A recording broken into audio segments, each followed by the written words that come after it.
Sveiki visi, šiandien servise 007 Landerenzo dujinės įrangos montavimo dirbtuvėse. Už lango turim stiprų sniegą, tai pasiliksim testavimą jau rytoj šio automobilio, o šį kartą dirbtuvėse pakankamai įdomus modelis, tai yra Infiniti G37 modelis 2011 metų, 6 cilindrų V6 variklis, 260 kW, 3,7 litro tūrio.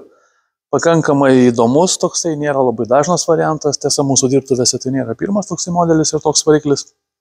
Tai tie iššūkiai, kuriuos ir praeitą kartą darėm ir šį kartą juos tikrai atsiminsim, nes tikrai pakankamai sudėtingas montavimas, ilgai trunkantis montavimas ir yra daug visokiausių niuansų. Labai trumpai apie juos, tai aišku, variklio skyrius matosi turbūt jau ir iš video reportažo, ta prasme viskas yra tikrai sugrūsta, užkimšta. Sudėlioti yra pakankamai sunku rasti vietos dujinės įrangos komponentam. Kaip visada norisi tuos komponentus padėti taip, kad jie kiek įmanoma mažiau trukdytų kažkokiem einamiem automobilio remonto darbam, eksploatavimo darbam. Galų gale reikia pagalvoti ir apie dujinės įrangos servisą ir panašiai. Tai tikrai tos komponentus sudėti yra kažkur pakankamai sudėtinga. Tai čia yra sumontuotas Landerenzo Li10 Turbo Oversize dujų reduktorius be abejonės, nes tikrai galingas varikliukas. Reduktorius yra po vairuotojo pusės lempa, apačioje priėjimas prie jo yra tik tai per posparnį. Patys matot, jam čia vietos absoliučiai niekur jokios kitokios nėra.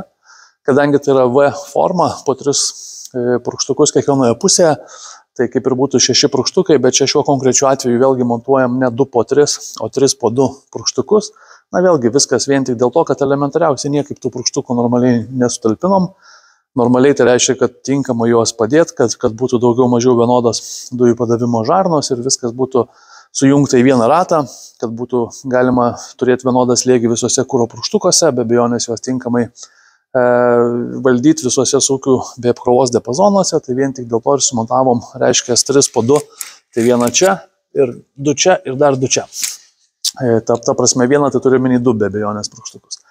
Tai ratu keliaujame dujomis ir čia yra sumontuoti Landerenzo AEB plus dujiniai purkštukai.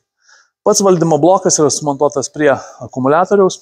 Didžioji dauguma laidų yra sulituota taipogi tiesiai į magistralę, kuri eina nuo variklio, nes variklio valdymo blokas yra tikėtina prie keleivio kojų. Tai visi laidai taipogi po šitą plasmasę keliauja.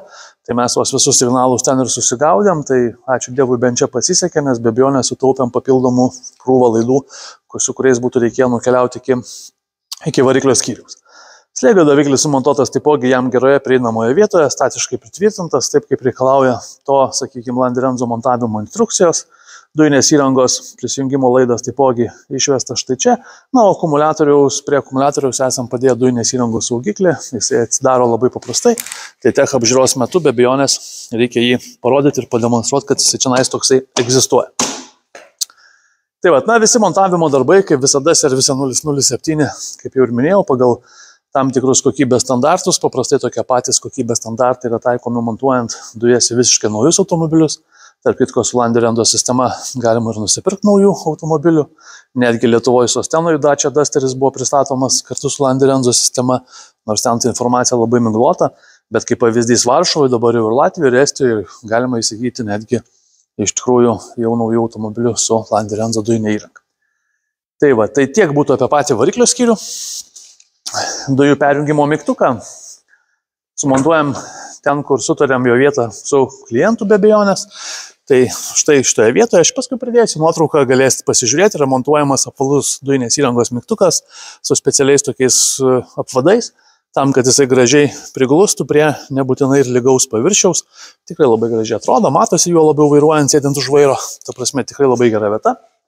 Dujų balionas labai didelis, čia netelpa, tai bagažinė pakankamai gražiai ir dailiai, yra sumontuotas bet kuriuo atveju žemiausio aukščio balionas, yra 50 litrų, kokybiškas Bormech balioniukas, tikrai pakankamai dailiai, jo labiau klientui sakė, tas turis nėra tiek aktualu, truputėlį vienu, sakykime, centimetrų tą pakilimą šiokį tokį turim, bet jau žemesnio baliono mes neturim, jų tiesiog tokių nėra. Dujų pildymas prie benzino užpilimo, atsidarom, nereikia mums čia įsisukinėti jokių adapterių. Vienintelis dalykas, ką atsisukam, tai pildymo kamštelį Jeigu tai labai erzina, galima to kamštelio net ir nedėti. Gražiai viskas slepiasi po dangteliu. Reiškia, atsidarom, jungiam pistoletą arba benziną galim piltis. Nieko mums papildomai kažkokiu adapteriu prisukinėti nereikia. Tai vėlgi pakankamai patogi iš tikrųjų ir stabili, tvirta vieta. Tai tiek apie G37 Infinity modelį kartu su Landirenzo dujinė įranga, bei jos montavimą servise 007. Jei kažką panašaus norėtumėte įsigyti ar vairuojat, drąsiai kreipkitės, bandysim padėti. Ačiū.